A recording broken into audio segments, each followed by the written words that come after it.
Now let's praise him for wonderful, dedicated, devoted, committed pastors and pastors.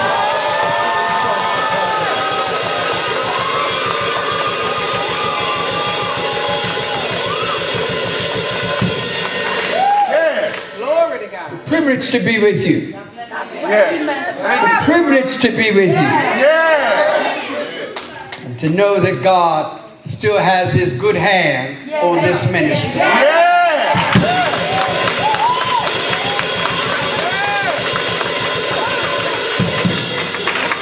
Take your seats. It's a privilege to have my wife traveling with me.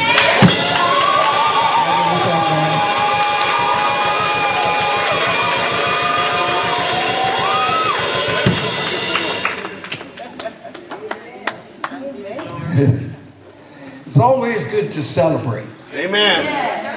That's right.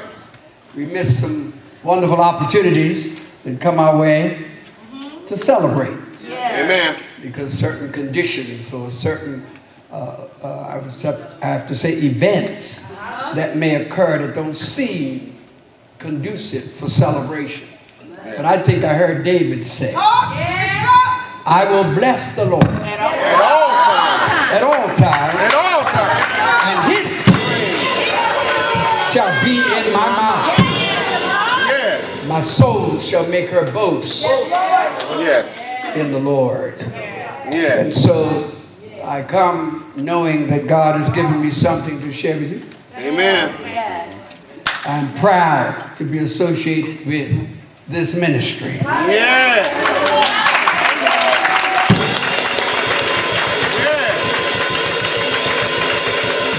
But if you please, I'd like to say TKHC. Yes. You've come a long way.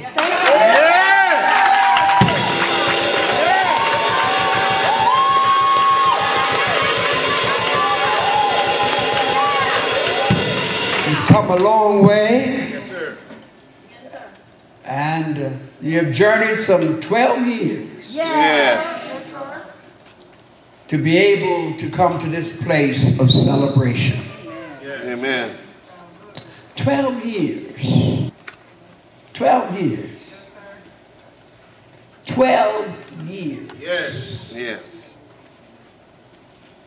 12 in biblical numerology denotes some wonderful, powerful things. First, it denotes completion. Yes. Yes. Yes. The complete number. Jesus chose 12. We can go on to cite other instances and occasions where the number 12 highlighted. 12 is the number, not only for completion, that means some stuff that you tried to get done is already done. Yeah, say that now. Completion. And then 12 denotes not only completion, but it denotes governance. That's right. Yes, sir. Governance and authority.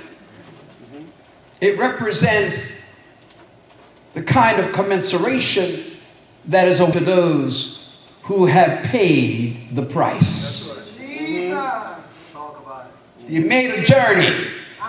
You come to this 12th year. And in this 12th year, God releases upon you new levels of governance and government. That means you have authority now that you didn't have 12 years ago. Let's say that now. It means that right now you have moved into a place of responsibility. All right, now come on, Bishop. Not only completion, authority, and governance, but God has put you into a place of privilege. Just think about it. The whole journey that you have made together, through all of the stresses and through all the strain, through all the struggle, you have pressed your way and you made it through. Yeah. Don't miss an appointment. Don't miss an opportunity to shout. Yes, Because you have come through some stuff That's right. that you will not have to go through again. And that affords the opportunity to celebrate the journey that you have made. And then not only to come to a point of celebration, but a point of challenge. You see, you've completed, but it doesn't mean it's all over. What you may discover is some of your greatest challenges are ahead of you. Yes. But don't be discouraged because the journey you have made has fitted you for them. I said the journey that you have made has fitted you, qualified, credentialed you to be able to face whatever comes your way. Because you are better now, stronger now than you ever were before. That's your theme. I'm intrigued by it. Better than we have ever been before. Think about that. Think about the pragmatism there. Think about the deeper significance of that statement that, you know, stronger now. You don't get strong just because you want to be. You get strong because you have been conditioned to be. When people want those biceps and triceps and all those other steps to show that they are now more muscular, which means that they are stronger. But you got to lift some weights. And you've got to go through some calisthenics, and you've got to go through some athletics so that you might be able to build some strength. You see, what you see is not my strength. What you see is the evidence that I have developed strength. Sometimes we just got to celebrate the evidence. Somebody might just celebrate the evidence. Evidence that says that I have paid the price to be stronger. When everybody else was sleeping, I was up. When everybody else sat down, I kept going. When everybody else gave up, I stood up.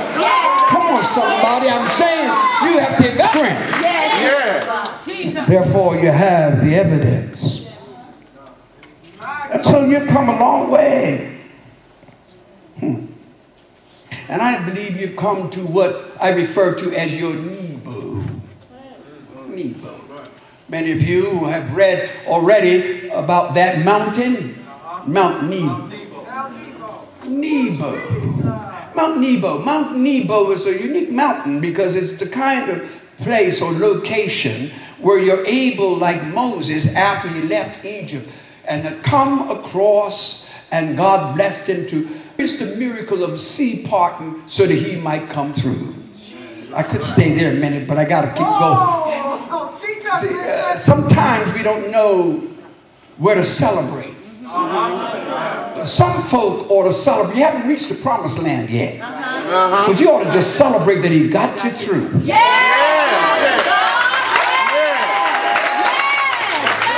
Let me say it again because maybe you didn't get that. I said he got you through. Now when you begin to think of what he brought you through and how he parted some sea for you to come through on dry land, seems like to me you ought to give him a crazy praise. I want to get ahead of myself. And so you're at your Nebo. What's unique about Mount Nebo? Even if you compare it with Mount Sinai, is that Nebo presents you the opportunity to see both directions. One, you can look behind you and see what you came through. But you can also look ahead of you and see the promise. Mount Nebo is a strategic place to give you the momentum that you need to continue your journey. If you don't believe it, I believe that God has brought us to a Mount Nebo here this morning so that you might be able to get the inspiration and the impetus to go further than you have ever been before. Further, Father. So you start looking at all of that, then you're reminded of all the stresses and strains and troubles and trials that you came through to get here. Yes, man of God. In fact, the enemy didn't want to let you get here. Didn't want to let I said the enemy didn't want to let you get here. Say that. The Pharaoh didn't want to let you go. But I'm so glad that if God pronounced a deliverance on you, then he has to let you go. But then when you get through and you come over on the other side, and you can look back and see where he brought you from. Somebody ought to praise God for where he brought you from.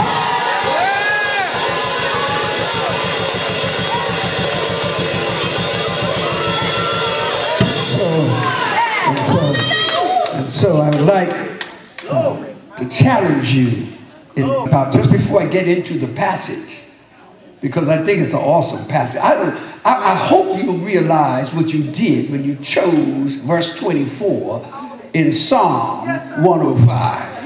I hope you really understood what you were doing, because when you see the territory that you had entered into, biblically and scripturally, then you're going to give God a praise like you've never praised him before. Because it's all about what God is doing right this moment. So I'm thinking of the great preacher from Boston. He's known as the Bostonian preacher. His name is Phillips Brooks. Very noted, very profound person. Listen to what he says. He says, don't pray for easy lives. Pray to be stronger. That's good. That's good. Don't pray for easy lives. Because sometimes when you come a long way and you finally get to a place, you really want to start to relax a bit and to look for the easy. He said, don't pray for easy lives. Pray to be stronger.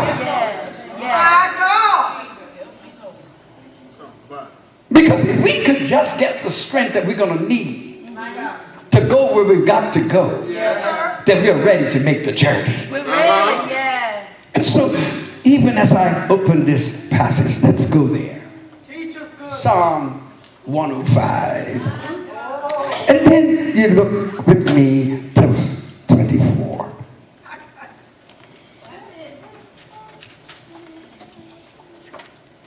And he increased his people greatly and made them stronger than their enemies. Is that succinct enough for you?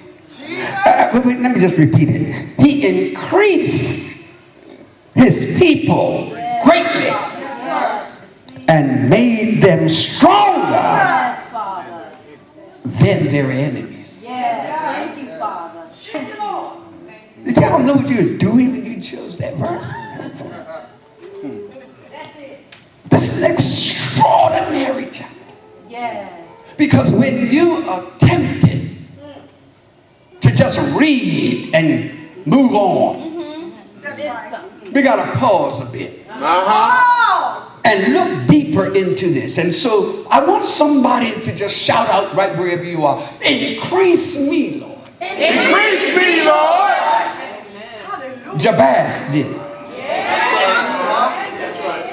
Jabez did it when bad was said about it. But he offered his own prayer. And he said, Lord, all I'm asking is that you would increase my territory. And fix me so that I'm not bothered about what other people are thinking about me. That I might be able to go on and receive what you have for me. Somebody ought to say, increase me, Lord. Increase me, Lord. Okay, so then when you look at this particular passage, you may be seated. When you look at this passage, what you're going to see is that when we are tempted to ask the question at an anniversary, where do we go from here? And what next? You know, what do we do now This particular 105th Psalm provides for us the psalmist's recommendation to people who are celebrating an anniversary. Wow. What he does is to say, first of all, when you're tempted to rest on your laurels, when you are tempted to say, we've come through enough already, when you say, I believe we can just stay here a while and maybe build 3 tabernacles, to have the Lord to use the psalmist to speak to us today, the psalmist gives a recommendation. So look at verse 4 and look at verse 5. You gotta, because I believe in bibliology. I don't believe in just a shout. I need to have something to shout about. I don't believe in just telling you those stories and gimmicks and trying to get you roused up. Let the word do it. Let the truth do it. So let's go and do some Bible study. Now watch this now. Look at verse 4. What does he say? He says, seek the Lord and his strength. Seek his face evermore. Let's break it down. Seek the Lord and the strength he gives. And do it always. Somebody gonna get it. I said, seek the Lord's strength when you are tired, when you are weak, when you're ready to throw your hands up. Seek the Lord and seek his face evermore. That's the recommendation. But let's go a little further. Look at verse 5. It says, remember his what? His marvelous works that he had done. I know you're worrying about what you want to see done and how we're going to get things done. But why don't we just remember? Sometimes that's all you got to do. Is just remember. Tell somebody you need to recollect. You need to go back in your mind and think about what you didn't have but you have now. You need to think about how you couldn't make it but now you made it. You need to look at this situation and give God some praise because you are who you are today. Remember his marvelous works which he had done. Now wait a minute, not doing. But what he has done. Already.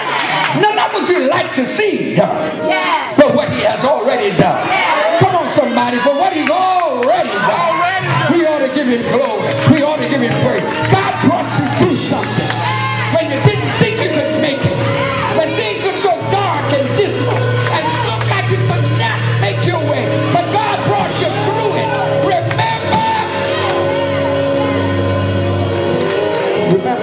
Remember his marvelous works. I wasn't here with you through all of it. But you remember his marvelous works. I said, I wasn't here with you.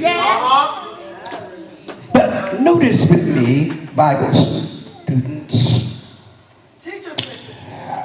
that when you look at the construct of this psalm, it's 45 verses. Okay? It's 45 verses, but you have chosen the middle of the psalm. Look at somebody. Strategic. Now just look at that. You chose the middle, which means that you come through something. Say that, Bishop. Say You're that. getting ready to go to something. So here's the middle. The middle says that the Lord has increased his people. Increase. I didn't say increasing. Increased his people. Already done. The work that you are looking to happen has already been done. Your increase. Look around. Look around. Just governed by what your eyes see. Be governed by what God has said. Don't be governed about what you're going through. Just be governed by what God has done. It's already done. We shed our tears and we bemoan our plights because we believe things can be better than this. Well, why I have to go through this? But look at the construct of it. He constructs this psalm, first of all, by name dropping. The Lord, come on. Read the psalm. Read more when you go home. But just for the sake of some deeper understanding and appreciation for the word, notice this: that he begins by calling some names. He calls the name of Abraham and the name of Isaac. Keep reading, and you'll see Jacob's there. Abraham, Isaac, and Jacob. They are those that come in biblical study from what is known as the antediluvian period. That means the period before the flood. These are those that God worked with before the flood. Don't tell me God doesn't know what he's doing. Because if he could do it for Abraham, if he could do it for Isaac, if he could do it for Jacob, and if you keep reading, you're going to see what he's done for them. You got that? You got that? So he's really trying to motivate us and inspire us to conclude that if he did it for them, he can do it for me. And if he did it then, he can do it again. Come on, somebody. So don't be by what you are seeing. Go by what he has said, but also by what he is showing you. Okay, so then you go on from that period when he dealt with Abraham, Isaac, and Jacob and all of their nuances of experiences. He goes all the way down, and then if you notice, he goes a little bit deeper. He goes now to Joseph. And then he goes to Moses.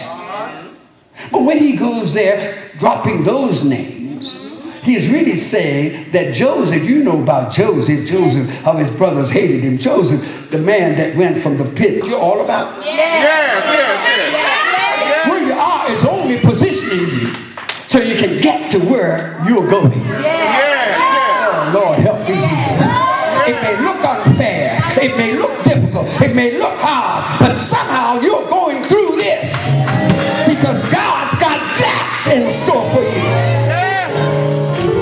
The position waits, but you got to go through something to get there. And then what you may notice is that, when you're going through, like Joseph went through, it's hard for you to understand why God did this. But if you read through this whole chapter, you'll see, and God made them do this. God even made the enemy hate you. So that he could bless you. It's all in the book. How he made the Egyptians hate his people. Come on now. God permitting the enemy to mess with you only so that he can bless you when God gets ready. You're going to move you into where he wants you to be. Let me hurt you. So then, I just appreciate the construct. Say the construct. I appreciate the construct of the passage. But no, something else I observed. The construct. But now I see that chapter 24, verse 24 in this 105th chapter begins with a conjunction. That's right. Look at it. Go back to it. Go back to it. Verse 20 begin. How does it begin?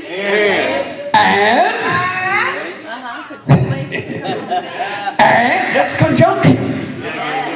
Now don't be confused by the conjunction. Because the conjunction is based on all that has preceded. And all that's about to happen. Tell somebody, I need to praise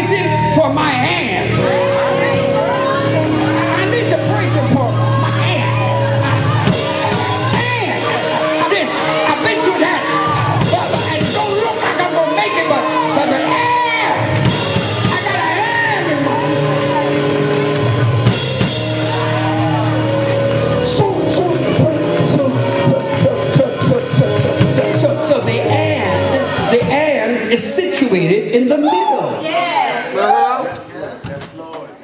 I said the and is situated in the middle of your situation. Say that.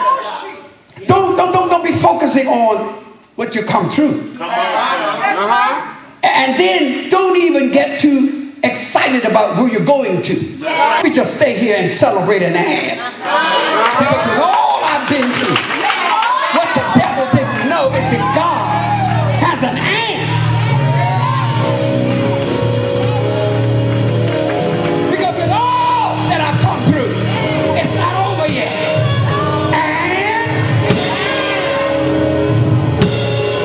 And so it's situated in the middle. The and is between where you come from and where you're going to. So let me hasten to take this verse apart for us. Break it down. Break it down. Take the verse apart by simply saying that he increased his people greatly.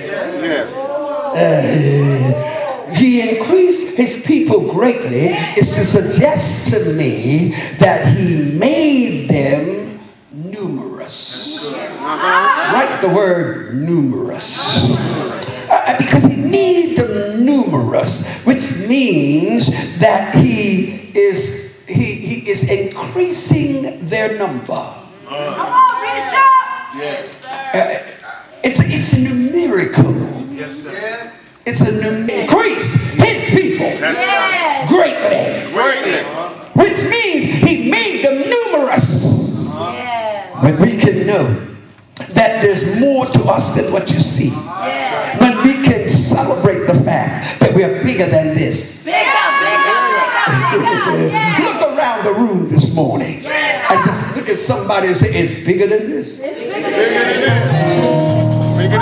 at somebody and encourage them this morning and say, it's bigger than this. Because God increases. He increased his people greatly. The numerical increase. Numerical increase. Why should God give you the full measure of his increase if you do not have the capacity to receive it?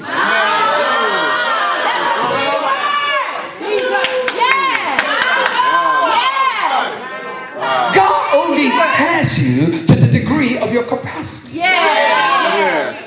That's good. But if you can understand and appreciate that God has you where he has you only because he's in the process of increasing you. I thought how graphic that you have titled your ministry. Help us, sir. Thy kingdom has come. Thy kingdom has come ministries. Thy kingdom, you have every right to. Do you realize the visionary implications of what you have just chosen to be the title or the mantra of this particular ministry? Thy kingdom has come. Ministry. Come. Is already prophetically proclaimed. What you will be beyond what you are.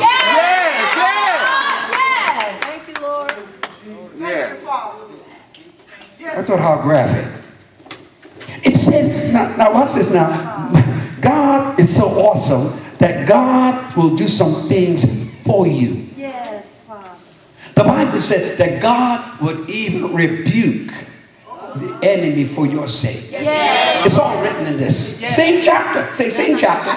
Same Same chapter. Rebuke the enemy for your sake, and what's more, he has brought down kingdoms just because of you. Have you ever thought that when you're going through what God's doing, the kind of real warfare that's going on out of sight, you don't see it because you don't have eyes to see that, but in the unseen world, you mean so much to God that what he will do is he'll pull down kingdoms just because of what they are doing against you.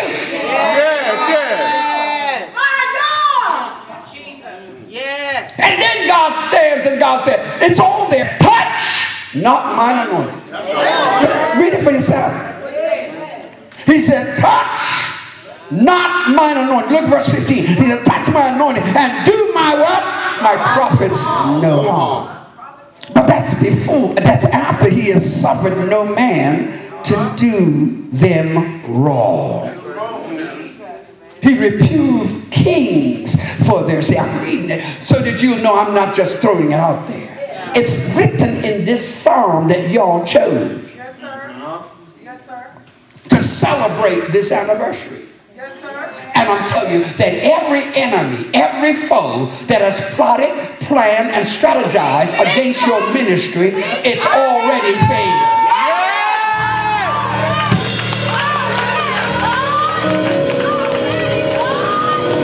If there is no one else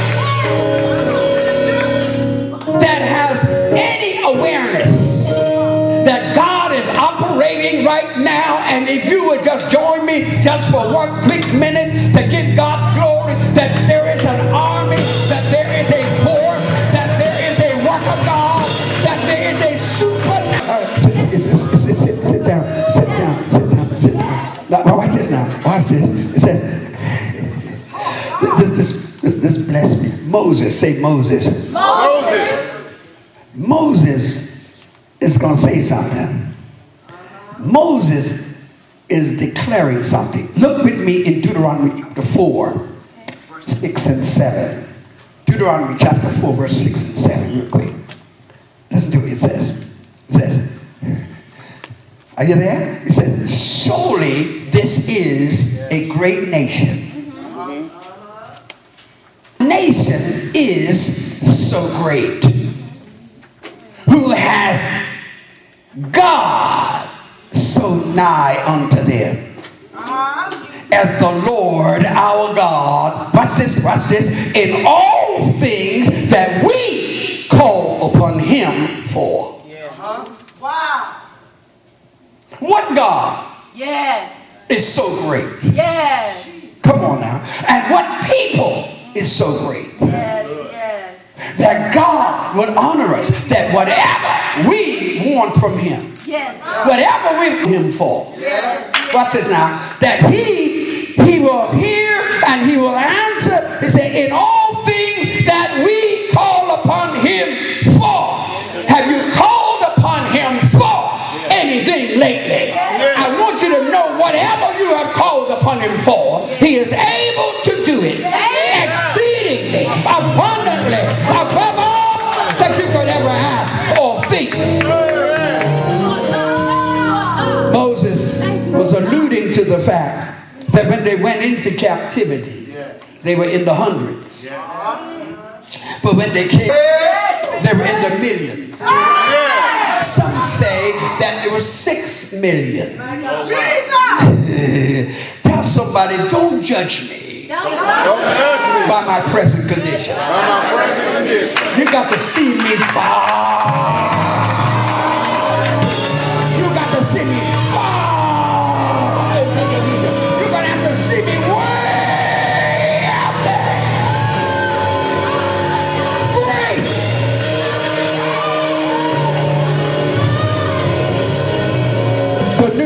The New International Version renders the verse this way.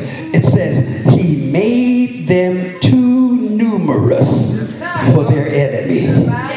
Tell somebody, we're just too much for the enemy. I don't care what he comes with. I don't care who he brings. We are just too much for the enemy. Because the Lord has increased us. That's why the devil is doing everything in his power to divide you, to frustrate, to break up your union, destroy your unity.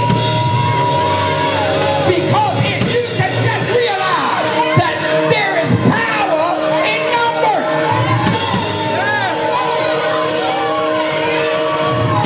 I said there's power in numbers.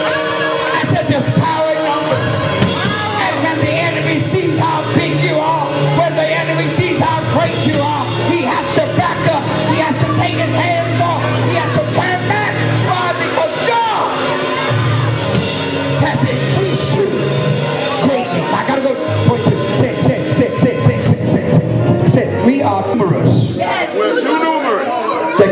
is still increasing. Yes. I said the kingdom is still increasing. I said the kingdom is still increasing. I wish I had 5 people who believe in me. I said the kingdom is still increasing. Don't judge by your surroundings.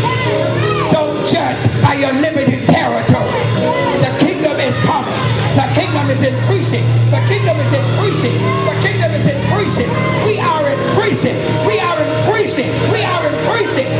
Kingdom, the gospel, going to every corner of the earth. Look, the kingdoms of this world shall become the kingdom of our Lord and of his Christ. Which means that with all the kingdoms in whatever sphere of operation or geographical location, all kingdoms one day will have to become the kingdom of our Lord and of his Christ, and he shall reign forever and ever and ever and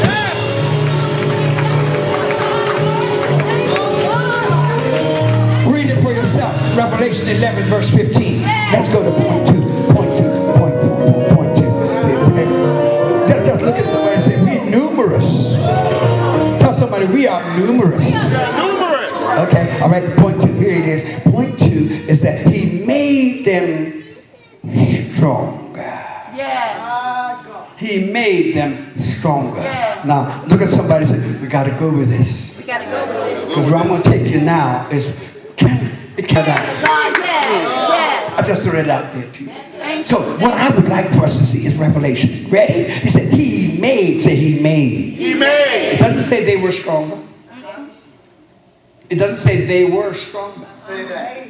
It said he made. Am I reading this right? Yes. And made them stronger. Yes. My God.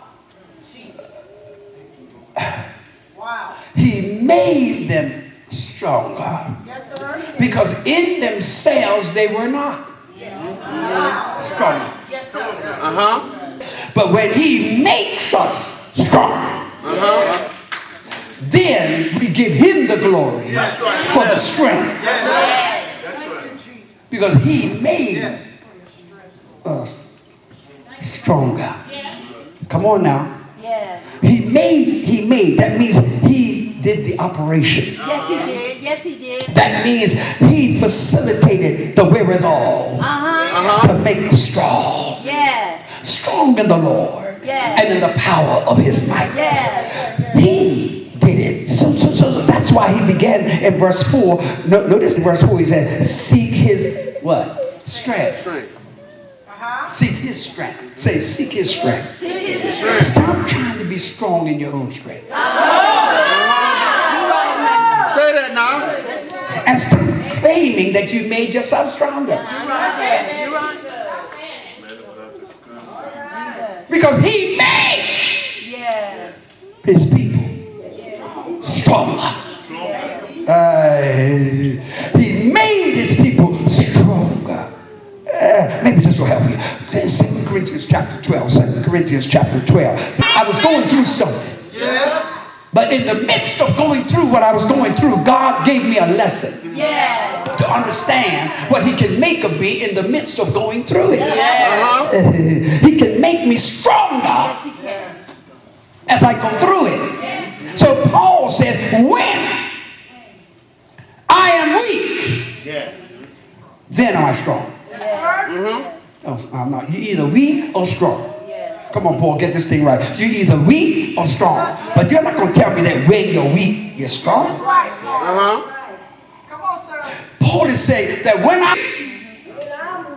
that's when I'm strong. Why? Because God told me that his strength is made perfect in my weakness.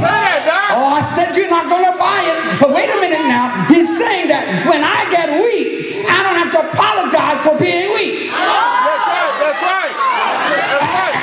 And when I'm weak, I don't have to feel as though I'm beaten or I've lost.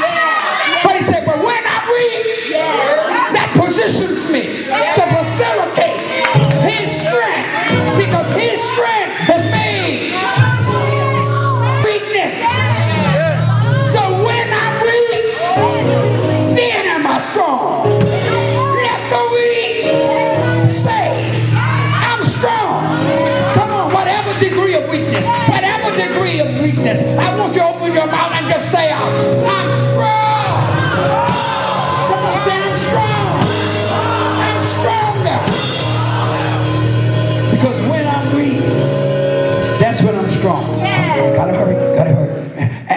And remember, it was what? It was numerous. Now this is vigorous. Bishop, how in the world do you do it? I know what happened. I know how this occurred. I know it, and I see you just going through like nothing happened. Yes. My God. But they don't understand. It's not me just going through. It's him taking me through.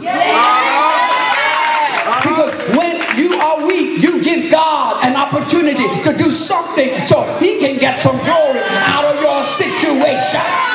Because when you're weak, come on somebody, I said when you're weak, that's when his strength is made perfect.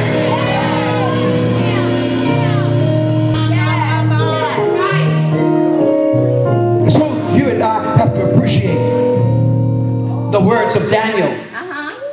When he simply says, he says, the people that do know their God shall do.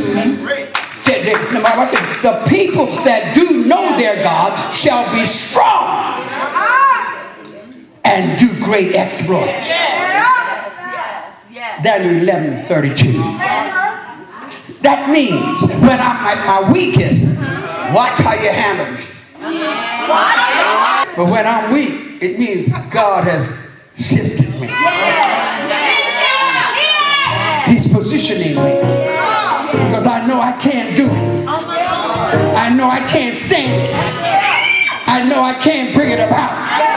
But when I am being positioned, it means that God is now getting ready to do something for me like you could never imagine. God's getting ready to do something for somebody who is flat on their face, look like you can't make it, but God is up to something.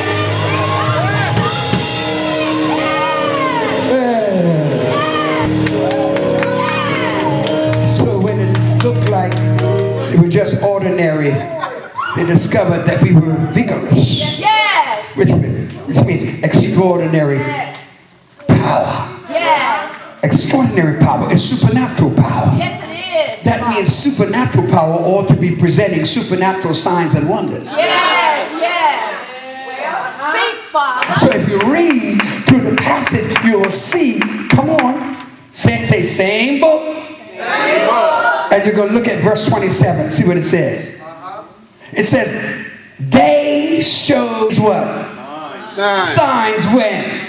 Among them. Among them, and what? Wonders. And wonders in the land. Now watch this. Watch this. Who are they?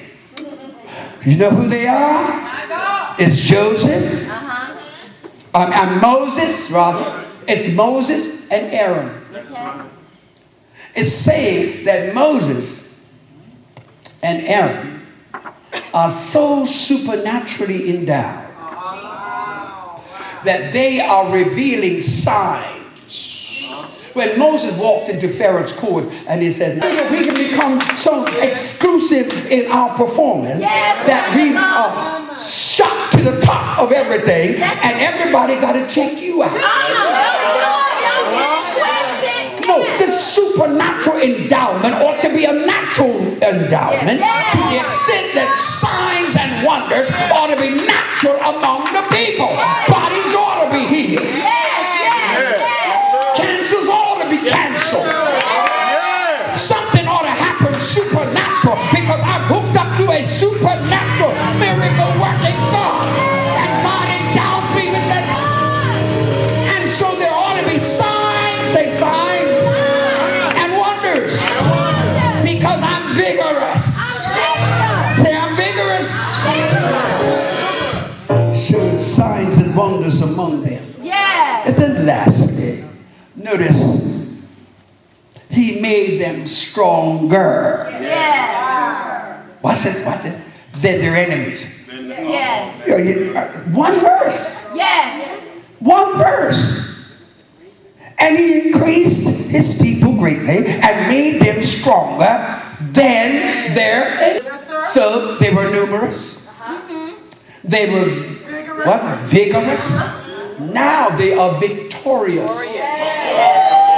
Did you get the suffix? Did you get the suffix? Did you get the suffix? You see the suffix after each word? That's how he anoints me. He helps me to see things like that. Uh-huh. Yes. And I ask myself sometimes, where did that come from? But he does that continually. So now you're going to see what it means to live victorious. Not just enough to say that we are numerous. It's not just to say that we are also vigorous. But it also suggests that we are victorious. Now let's look at it. Let's look at it. He said he made them stronger than their enemies. What I had to find out is that true victory is based on the degree of my opposition. Say that. I need an enemy so I can determine how strong. I need a circumstance so that I can show that I have greater power than that. I need an enemy. Somebody ought to praise God right now for your enemy.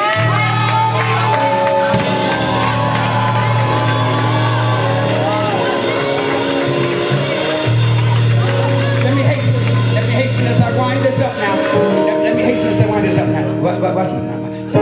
So I need an enemy. Need an enemy. So when you read in Kings chapter 20, take it down, and when you go home, check it out for yourself. There was a man there. He was the king of Assyria, and his name was Benadad. Yes, sir. And Benadad, who was king of Syria, came against Ahab, who was king of Israel. He just didn't like the people. Okay? He just didn't like them. He just didn't like the Israelites. He didn't want them around. There are some people who just don't like you. That's right. That's right. Wasting your time trying to make them like you. Say that. So when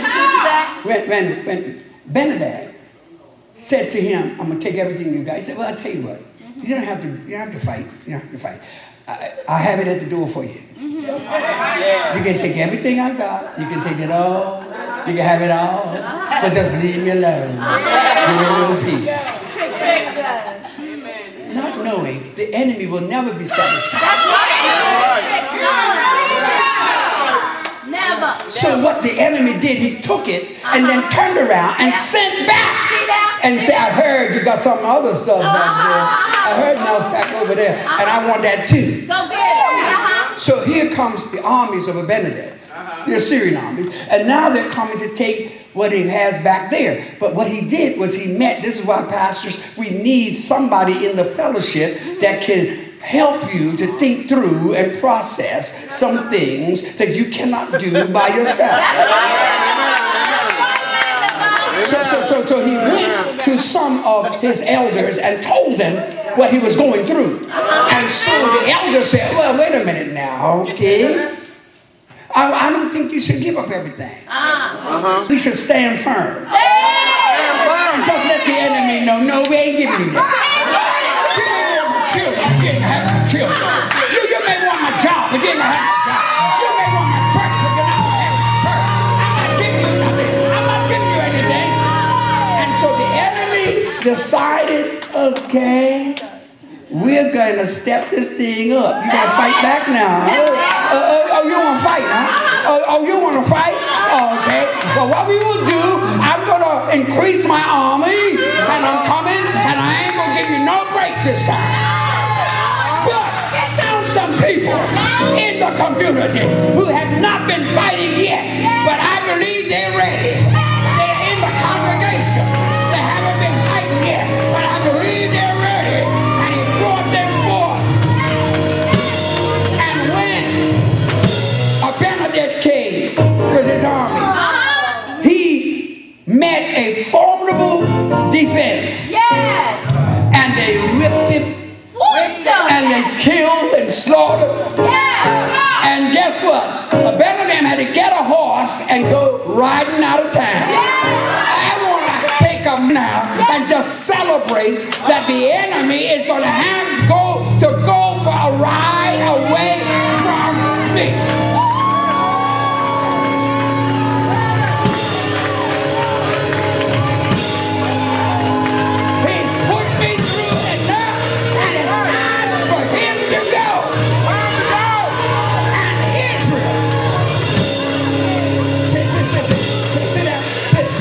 And Israel won that battle to such a degree until the armies of Abinadab, the brethren in the Israelite camp said, we know where our strength comes from. They said something like David said. David said, I look to the hills. Why? Because the enemy declared their God is in the hills. So when they go to battle, they have to battle on the hills because that's where their God is. Oh, you're not listening to me.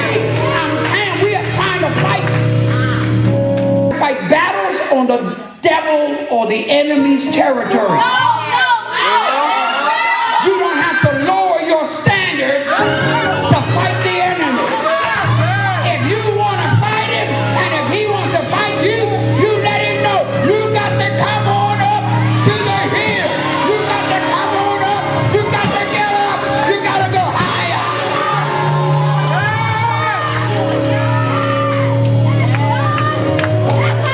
I look to the hill. From whence cometh my help? My help cometh from... Maybe I can say like Marvin Sapp said. Never would have made it without you. I would have lost my mind. Glory. Hey, God. Hey. Because I didn't know that you were there for me. But what does he say? He said, but. Somebody said, but he said, now I can say that I'm stronger. I'm wiser. I'm better. Because God is on my side. There's somebody up in here this morning. There's somebody watching this morning that you may not have realized what you mean to God. That's why I believe it is some truth that every generation must reaffirm who they are and whose they are and whom they serve. The drive, the incentive, the motivation, the determination that I have, then now I know that I can always be victorious. That I can stand this morning and say, no weapon formed against me shall prosper. And every tongue that rises up against me shall be condemned. Because this is the heritage of the people of God. Somebody say with me, I'm stronger. I'm stronger. Because he made me stronger. My weakness has provided a platform for his strength to make manifest. It's made manifest because of where I am. Stand on your feet all over this place. Receive this word. Receive this word. I don't know about you, but seem like to me to know that God thinks so much of us and that we are part of a vast people. A vast people. And yet God focuses on us. Thank you, Father. So is there anybody here Thank you, Lord. who wants to be ready for this next season in this ministry? You receive something this morning. You don't step out just because I'm asking you, but you see, so that I might live victorious. Now just lift your hands right there, right where you are.